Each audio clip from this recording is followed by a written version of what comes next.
வணக்கம். பரபரப்பு மீடியாவின் செய்திகளுக்காக நான் ஹரிணி. கடந்த வியாழக்கிழமை உக்ரைனிய ஆளற்ற விமான தாக்குதலில் ரஷ்யாவின் ஏங்கல்ஸ் விமான தளத்தில் இருந்த வெடிபொருட்கள் மற்றும் ஆயுதங்கள் சேமிப்பு தரையடியை சுரங்கங்கள் அளிக்கப்பட்டதை பரபரப்பு மீடியா யூடியூப் சேனலில் நேற்று நாம் வெளியிட்ட காணொலியில் குறிப்பிட்டிருந்தோம். அந்த தாக்குதல் ரஷ்யாவின் ஏங்கல்ஸ் விமான தளத்தில் கணிசமான அளவில் சேதத்தை ஏற்படுத்துவதை இன்று வெளியான செயற்கைக்கோள் படங்கள் உறுதிப்படுத்துகின்றன. இந்த தாக்குதலால் பெரிய தீப்பந்தம் மற்றும் காளான் மேகம் போன்ற புகைமூட்டம் ஏற்பட்டது. இப்படியான தீ வெடிபொருட்கள் எரிவதாலேயே ஏற்படுகிறது. அதனால் தாக்குதலுக்குள்ளானது ஒரு ஆயுத கிடங்கு என்று உறுதியாக கூறிவிடலாம். இன்று மாக்சர் டெக்னாலஜிஸ் எடுத்த உயர் தெளிவுத்திறன் செயற்கைக்கோள் படம் விமான தளத்தில் உள்ள விமான ஓடுபாதைக்கு கிழக்கே 1 மைல் தொலைவில் உள்ள சேமிப்பு பகுதிகளில் ஏற்பட்ட சேதத்தின் பெரும் பகுதியை காட்டுகிறது. செயற்கைக்கோள் படத்திலிருந்து குறைந்தது 10 ஆயுத சேமிப்பு வசதிகள் மற்றும் அருகில் உள்ள பிற கட்டிடங்கள் தாக்குதலில் அளிக்கப்பட்டன. இது பல பெரிய பள்ளங்களையும் உருவாக்கியது. அங்கு சேமித்து வைக்கப்பட்டிருந்த வெடிகுண்டுகளை ஆளற்ற விமானங்கள் வெடிக்க செய்த போது பெரிய 2ஆம் நிலை வெடிப்புகளால் கடுமையான சேதம் ஏற்பட்டது. ஒரு தாக்குதலின் 2ஆம் நிலை விளைவுக்காக வெடிபொருட்களின் சேமிப்பு கிடங்குகளை குறிவைப்பது என்பது போர்களில் இரு தரப்பினரும் பயன்படுத்தும் பொதுவான தந்திரம். மொழி ரஷ்ய டெலிகிராம் சேனல்களின் விமான தளத்தில் நிறுத்தப்பட்டிருந்த Tu-95MS ரக கனமான குண்டுவீச்சு விமானம் வெடிகுண்டு சிதறலால் சேதமடைந்திருக்கலாம் என்று கூறப்பட்டது. ஆனால் செயற்கைக்கோள் படங்களின் அடிவாரத்தில் உள்ள விமான சொத்துக்களுக்கு பெரிய சேதம் ஏற்பட்டதற்கான எந்த அறிகுறியும் இல்லை.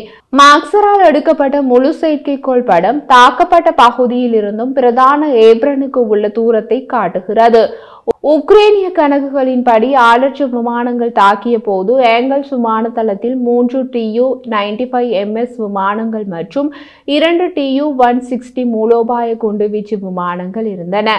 LL-76 ரக விமானம் ஒன்றும் உக்ரைனிய தாக்குதலுக்கு சில மணி நேரத்திற்கு முன் விமான தளத்தில் தரையிறங்கியது.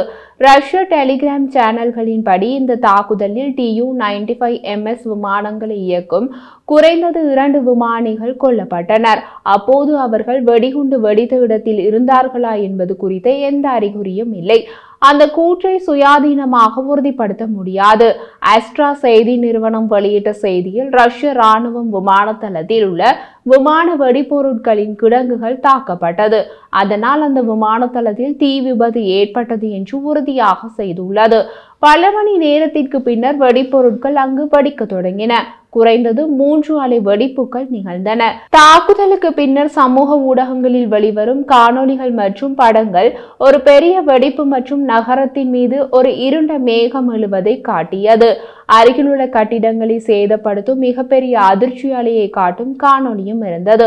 சேதமடைந்த வெடிமருந்து தரையடி சுரங்கங்களுக்கு கிழக்கே 10ல் 1 மைல் தொலைவில் ஒரு கிராமம் உள்ளது. தாக்குதலின் பின் நடந்த வெடிபொருட்களின் தொடர்பு வெடிப்பு அலைகளால் அந்த கிராமத்தில் குறைந்தது 180 தனியார் வீடுகள் சேதமடைந்தன.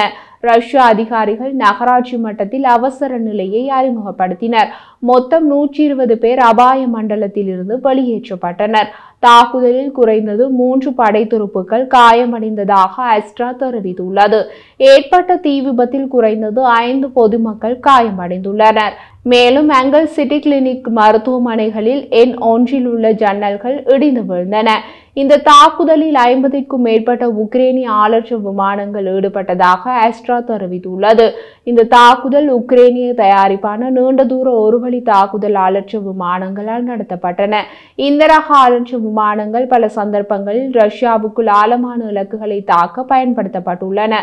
உக்ரைனிய எல்லையிலிருந்து 450 கிலோமீட்டர் தொலைவில் உள்ள விமான தளம் ரஷ்ய விமானப்படையின் 22வது கனரக குண்டுவீச்சு படைப்பிரிவுக்கு சொந்தமானது. இது Tu-95MS விமானங்களின் ஒரு படைப்பிரிவை இயக்குகிறது. அத்துடன் மற்றொரு சூப்பர்சோனிக் Tu-22M3 குண்டுவீச்சு விமானங்கள் மற்றும் Tu-160 குண்டுவீச்சு விமானங்களுக்கான முதன்மை தளமாகும். இந்த ரக விமானங்கள் உக்ரைனில் நடந்த மோதலில் பரவலாக பயன்படுத்தப்பட்டுள்ளன. குறிப்பாக உக்ரைனிய எரிசக்தி உள்கட்டமைப்பை குறிவைத்த தாக்குதலில் இந்த ரக விமானங்கள் பயன்படுத்தப்பட்டன. உக்ரைனுக்கு எங்கல்ஸ் விமானத்தளம் அடிக்கடி இலக்காகி வருகிறது. 2022ஆம் ஆண்டு டிசம்பர் மாதத்தில் மட்டும் இந்த விமானத்தளம் 3 முறை தாக்கப்பட்டது. குறைந்தபட்சம் ஒரு சந்தர்ப்பத்திலாவது வெடிபொருட்களை எடுத்து செல்வதற்காக உக்ரைனால் மாற்றியமைக்கப்பட்ட சோவியத் தயாரிப்பு ஜெட் என்ஜினில் இயங்கும் ஆளற்ற விமான வாகனங்கள் மூலம் விமானத்தளம் தாக்கப்பட்டதாக ரஷ்ய பாதுகாப்பு அமைச்சு கூறியது.